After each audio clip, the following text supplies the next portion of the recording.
প্রিয় মুক্তিকামী ছাত্র জনতা, আমরা দেখতে পাচ্ছি যে আমাদের এই অভ্যুত্থান এবং বিপ্লবের পরেই দেশে অরাজকতা নাশকতা করছে ফ্যাসিস্ট এবং তাদের দোসররা। আমরা দেখতে পাচ্ছি যে বিভিন্ন জায়গায় এখন গোলাগুলি চলছে, মন্দিরে হামলা হচ্ছে এবং নাশকতা ও লুটপাট করছে।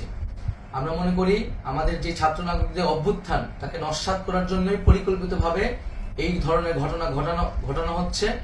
আমরা মুক্তিকামী ছাত্র জনতাকে সজাগ এবং সতর্ক থাকতে আহ্বান জানাচ্ছি এবং আমাদের যে অন্তর্বর্তীকালীন সরকার, আমরা সেই সরকারের যে প্রস্তাবনা 24 ঘন্টার সময় নিয়েছিলাম, জরুরি পরিস্থিতি মোতাবেক আমরা এখনই তার একটি রূপরেখা ঘোষণা করছি।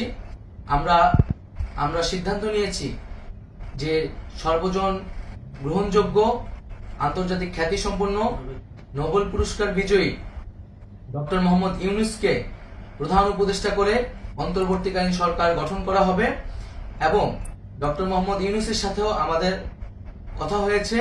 তিনি ছাত্র জনতার আহ্বানে বাংলাদেশকে রক্ষা করতে এই গুরু দায়িত্ব নিতে সম্মত হয়েছে। আমরা সকালের মধ্যেই আমরা এই সরকার গঠনের প্রক্রিয়া দেখতে চাই। রাষ্ট্রপতির কাছে আহ্বান থাকবে যে দ্রুত সময়ের মধ্যে ডক্টর মোহাম্মদ ইউনূসকে প্রধান উপদেষ্টা করে অন্তর্বর্তীকালীন সরকার গঠন করা হোক এবং এই অন্তর্বর্তীকালীন সরকারের বাকি সদস্যদের নামও আমরা সকালের মধ্যে ঘোষণা করব। প্রিয় বন্ধুগণ, দেশে যে অরাজকতা চলছে, মানুষের জীবনের নিরাপত্তাহীনতা চলছে, সেজন্য আমরা রাষ্ট্রপতির কাছে আহ্বান জানাচ্ছি দেশে আইন শৃঙ্খলা পরিবেশ ফিরিয়ে আনার জন্য দ্রুত সময়ের মধ্যে কার্যকর ব্যবস্থা নিতে হবে এবং আইন শৃঙ্খলা বাহিনীকে সহযোগিতা করার জন্য মুক্তিকামী ছাত্র জনতাও রাজপথে থাকবে এবং অন্তর্বর্তীকালীন সরকার গঠন না হওয়া পর্যন্ত মুক্তিকামী ছাত্র জনতাকে রাজপথে থেকে তাদের যে অভ্যুত্থান, সেই অভ্যুত্থানকে রক্ষা করতে হবে। প্রিয় বন্ধুগণ, আমরা রক্ত দিয়েছি, শহীদ হয়েছি। আমাদের যে প্রতিশ্রুতি একটি নতুন বাংলাদেশ গঠন করার জন্য, সেটিকে আমাদের অবশ্যই বাস্তবায়ন করতে হবে এবং অবশ্যই ছাত্র জনতার প্রস্তাবিত সরকার বাদে কোনো ধরনের সরকার কিন্তু মেনে নেওয়া হবে না।